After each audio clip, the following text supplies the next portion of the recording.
tala o le ekalesia I Wellington. O le ekalesia le nei, o le ekalesia mua lava lea.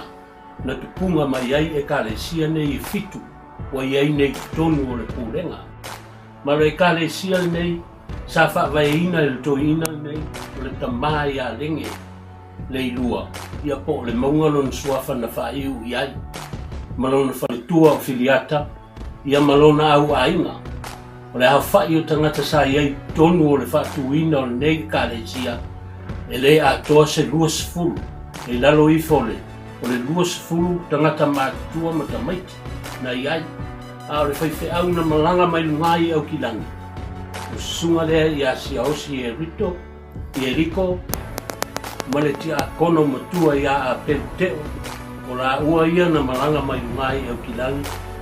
whaia le lotu mua o le whatuinga o le sāminga nei, ma o le ekalesia nei sa whatuina I Vivian Street, whalisa leo lo tua I nā I Vivian Street, o na uma leo I nā, ia o na si mai lea I Webb Street, le whalisa o maoli leo o lo iai, a le aso sa whatuina I le lotu, na ta I lava I si osi e Nicole Sauninga, o na uma lea, o na filifili leo ni ki a kono la tau te taita ia ma wa aia le ekalesia. O na filifilia ai leo le maunga lene, le ilua, whaapea whaapoia atoa, ia ma sua, ma motu sua, o la tau ia to whasa whaauina le sa lea, e taita ia le sauninga ia sa taitasi, ina ua foi si osi e riko ma apelu ngai au kilangi, ia ona whaia ai lole o lotu, ua whaia I nā ai tai. Tofu le ki a kono ma le asai taita I ai li sauninga le nei, se ia o, ina tau nuu mai fiu Samuela,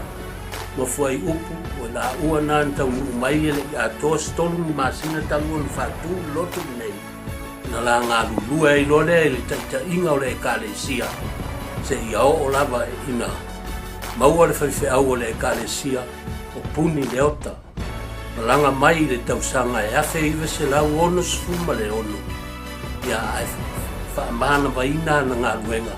Le tausanga e afe iwa se lau fitu sfuma le wha.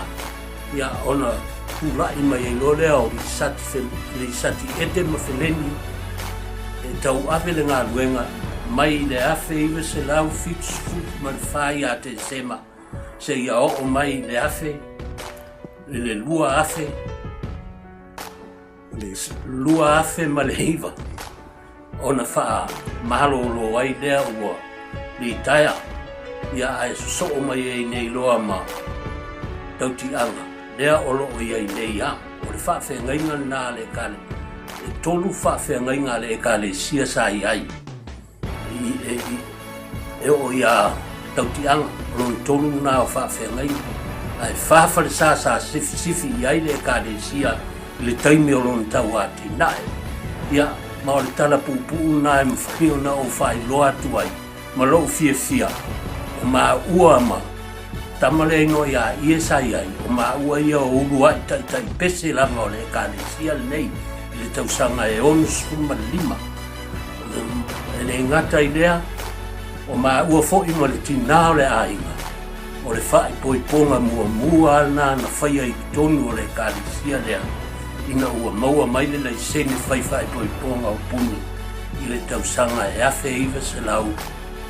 Ono sfulu malfiki. Ia manu ia tele le. Whaafofonga le tātou purenga. Manu ia le anga atu le tisimasi ma le tausanga fau. Whaaftai.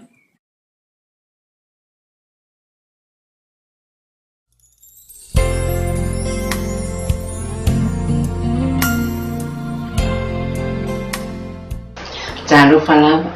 o le aso lua te fulu masina iwa,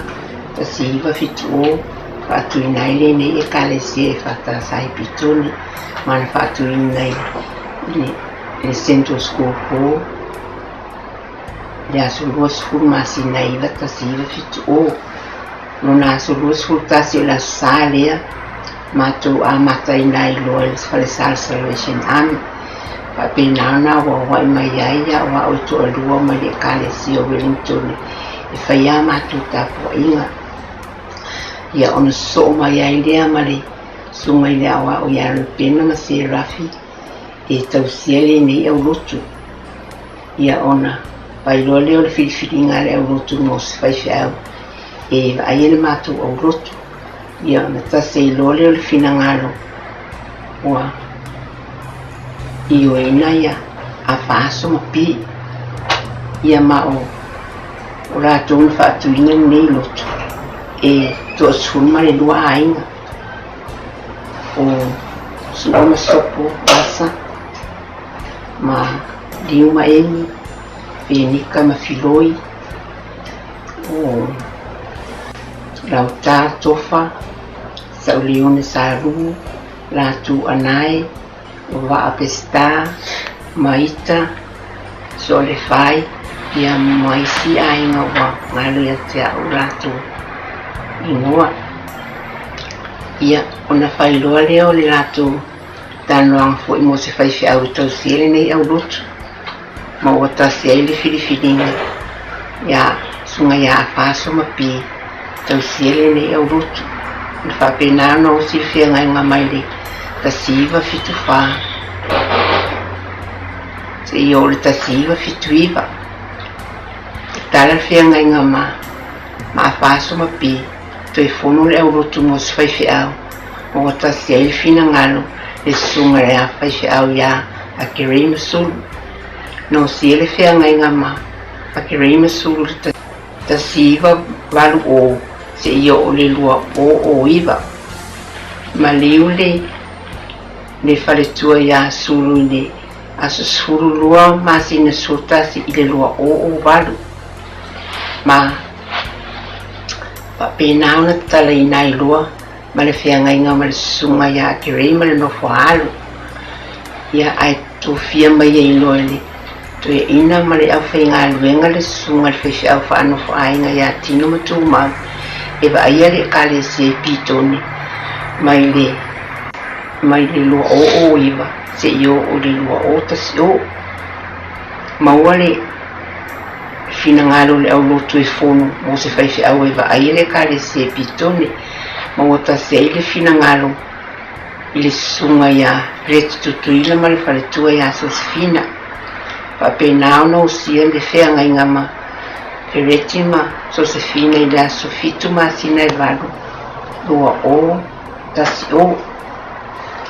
aso lua se furo se tema le lua o tasi o na atoa iai le whasi hulu tau sanga o le kale se pitoni i man whapena ona whaamamaluina ma whaailoaina le whasi hulu tau sanga o le kale sia se ia o mai i le vaitaimi nei o le au whai o le kale sia le wai e pitoni nei o toe se fuwha ta whale e tō walu le au whai ngā luenga te akono e ta se whaifi au whanofo ainga sunga ia tino mutu mau lua o au a whoatia ma manoro pati ia e walu te akono ia ma le whaifi au o lo tau sia nei le kale sia ia ona paunia o se tala o nei e kale sia ma lo whaalo a la whafta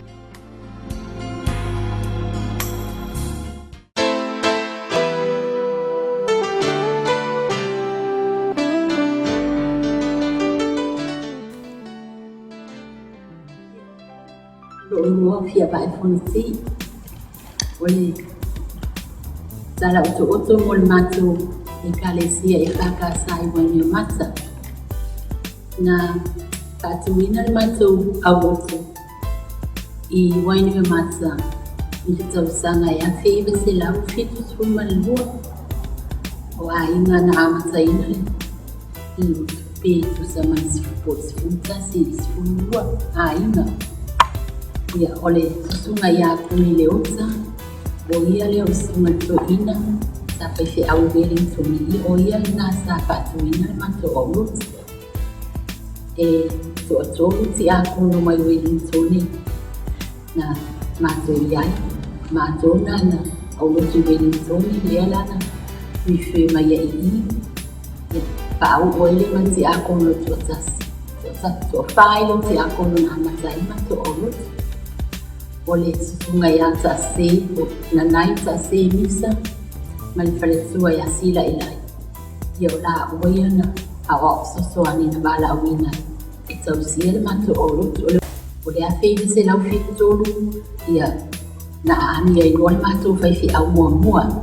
sunga ya po vi sua ma lo na fale sua ya o foi ba ese o le mana ia o le mato nga venga ma si fai fi au lo na fai sua e solo le mia uma ai pensa o ngase fai fi au ia o le ala le mato fa ma vai o le fitu o na fa ma vai sunga ya po o ngase alu sa mo e mana o ia fo mai na no fui ni manu o le sila mato fai fi au na ani le afe se lau varos o zero interesse vai fale ia san mato ma due la mato to e fai fi au ia ma due fai mato fa vai ia si o mato fa ma vai mantin le afe se lau varos se fo malfa le tapsanga tapsanga la ya fe se la walulima na hamien sa simtangi man falto ya tala upe yo le mato pa ma baila matasi bo pensi ni ile afe wo o ban ai ole wo tasi wo ya na hamien suma ya tau po ini tau man falto ya maresa le na mato nga due ni ale mato fai fi au na bo ye ni tani ni pa sai la ma ola na u punto fa fu ma li sala o le ama sai no le mato e kale si e ni manyo manza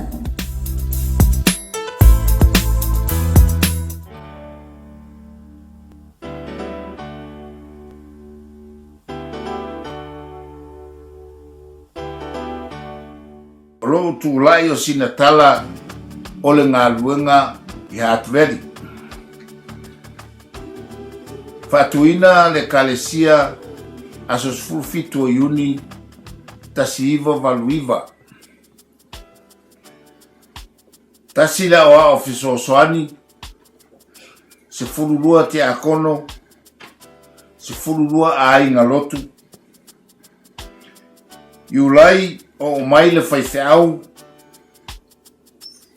to fati a kono fau o si whengainga i leiva tasi lua te a kono fau sa a matamata maalia le ngā luenga i le Holy Mapi Road sa maua le awanoa mātou te whaongai nai le whalisa peri-periane palangi i Meki Road.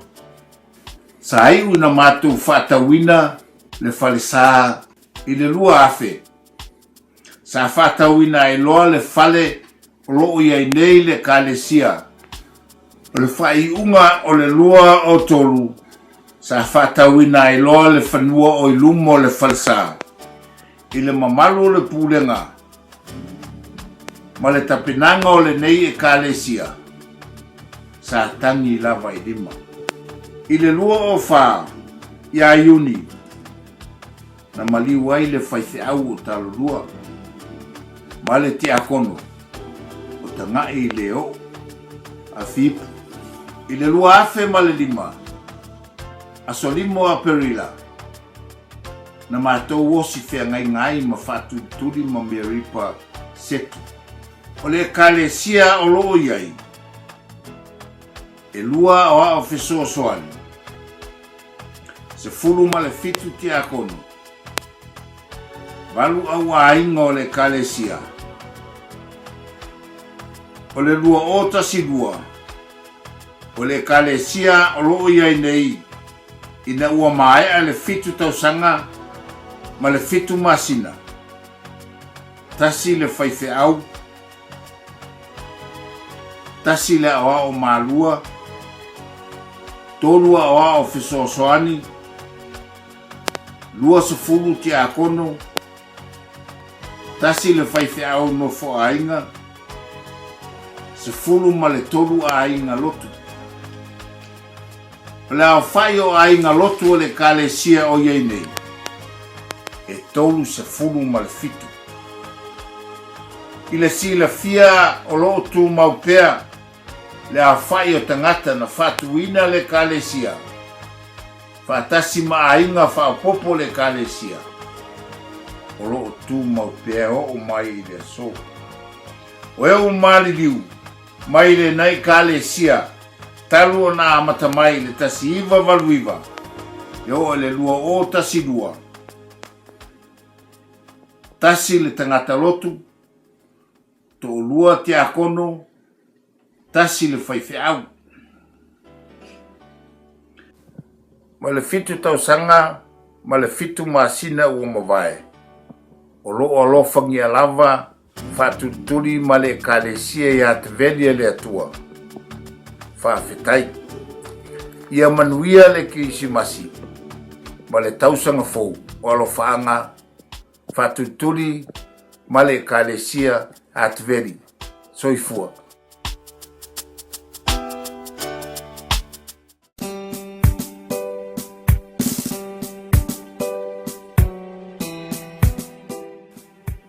Avea ia o e whai masui o le kalesia e whakasara o hat se i whai sina tala o le amataina mai o le nei ngā ruenga. Sang matu tā pua i le kalesia o PICC Pitone mo matu ngā nulue ai. Ma whaatasi ai ma sunga ia centenari ma whatua. Ia ma matu uma nei. O na aluai lea aluai i matu tā pua inga. Ia wa ea fo i se tofa. A se whautautanga fo pia mawhai ona toi fia fo i mai i le kalesia na mata ai ia le soifua au au na o tua au whai langi mo matua lea o matu a ea i loa se fina ngano ia o le a matu se e mai ia se i tau whai se awala i whai ona matu o i tutonu o le kalesia e whakasa ona se e wha se tua nganu lea le sunga i whawhenga inga ia sene tenari mala Rosetta male nofuan ia e fo no le kalesia aluai i ufina ngalo nisi o le kalesia e malo lo mai le PIC ia se sema masa ili se aso e tau whaipe toi fo ia tuai le whakasa sa ngā rurue ai o na a ea leo se fina ngalo matu o ese mai ai loa tai mai le sunga le wa ia tan wasa nui ia ona matu se ele ilo na mauta o inasa fa ia matu fono mo matu tata no ai ia walu ia ona a elo se tofa ma se fa tanga se fisinia le tamaule e kalesia sa badi le ole sunga le to ina ia ta vita tal mai bao ia mo se so sani mo matou ona tali mai leo ta vita tan mai ba se ave manua i frontele ia masa ili se tofa al komite la auto ina ma auto ina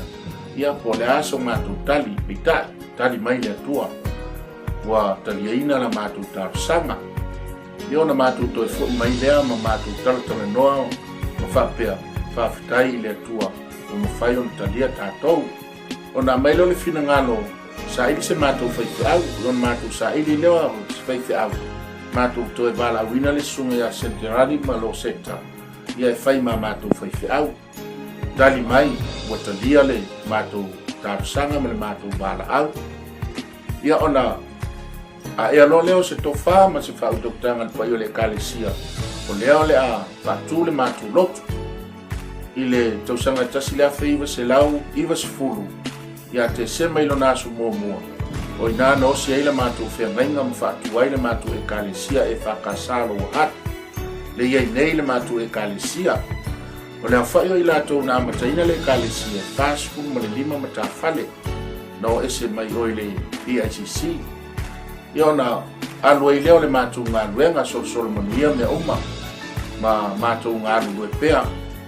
wa whataua matu me totino ia mago whatino le matu o unanga i le tua no na finangalo ia wa aluai ia ua whailangi le fōlau ngā nisi ua whaimalanga fōi nisi ia ua toe ai nei na le tolu sepulu ma le lua matafile o le matou ekalesia o totoe nei na matou faapea lea o le talaaga lenā o lenei ekalesia matou te momoli ai le agaga faafetai i le atua lou faaogāina o matou tagata matou te auauna i le atua o faatino ai o matou tofi o lenei foʻi la matou te faapea atu ia manuia tele le ʻaufaigaluega paia a le atua ia manuia foʻi le pulenga amata mai lava ia matutua se o lava ia pitoiti ia iai le manuia o le atua ia manuia tele le pulenga ia manuia matua le pulenga ai matu ola i le alofo o le atua fafta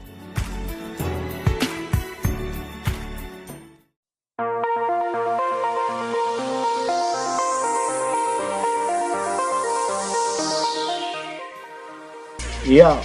o lo ingoa o fsasaiai muip misa i le tausaga e tasi le afe iva se lau valu i iva valu o le tausaga lea na talia ai se manaʻoga o i matou manisi o le auso ina ia faatuiga se aulotu i apahat nei ona o le tau mamao o Wellington. Le aso lusful ma le iwa o kuso i le tausaga lava lea. Na whaatū walo i ai, e le sunga i le toia inga, o risatso ne ete. Ma le awhai ngā luenga whaife au, ma le pūlenga i Wellington i saute, le kālesia i apahati. Sa whaia le urua e sauninga i le whalesa o le ekalesia papatiso i apahati lava. Tō fia loa lea o le ao sofangi o mapsua lima ma le whaletua ia whauliuli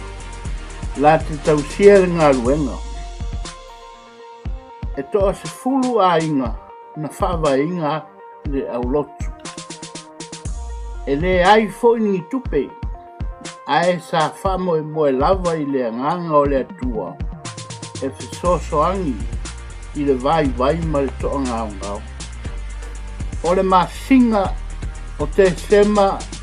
i le tausanga e lua hafe. Nga tu uinga i fo ai le maatu whawae o le mātou falsa. O le ulua i whaife au mo mua a le kare sia i apahat o le sunga lea ia o livati ma le tua usila ti ai ma le mai le asa tolu o i ulai i le tausanga e tasi le afe i se lau ma le iwa e o i le aso tolu o februari i le lua afe ma le lima. O le aso wha masinga e lua i le lua afe i le lua o ono. Nga mā tau osi whengainga ai ma le sunga i a vainga au liko. Ma le whalitua i a keiki. Ma le nofa alo. O se mori maupu pu lea e oto atu ai e tala anga o le nei e kale sia ua o tau sila fia ua sila fia foi e le atua me umang paulo lea ia vi ia le mana whai wawenga o le ali i lo o tau so i fuanga luen malo mato wola au ia manuia lava lea whamina tuina o le lima spul tau hanga le kale sia i New Zealand nei. Ia maua ai pea ni a nganga mo le i marona malo.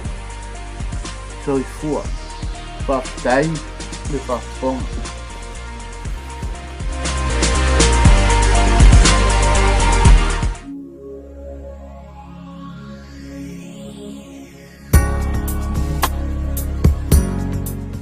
Leo le atau fai fa ku stala winga le lotu le Newlands na fatuina le kalesia Newlands le aso lima o Januari le tausanga lua fe male lua il fala onga Raroa Intermediate School i Johnsonville ma o le ngofo na le kalesia nei Johnsonville o fituai au lotu o le pulenga Wellington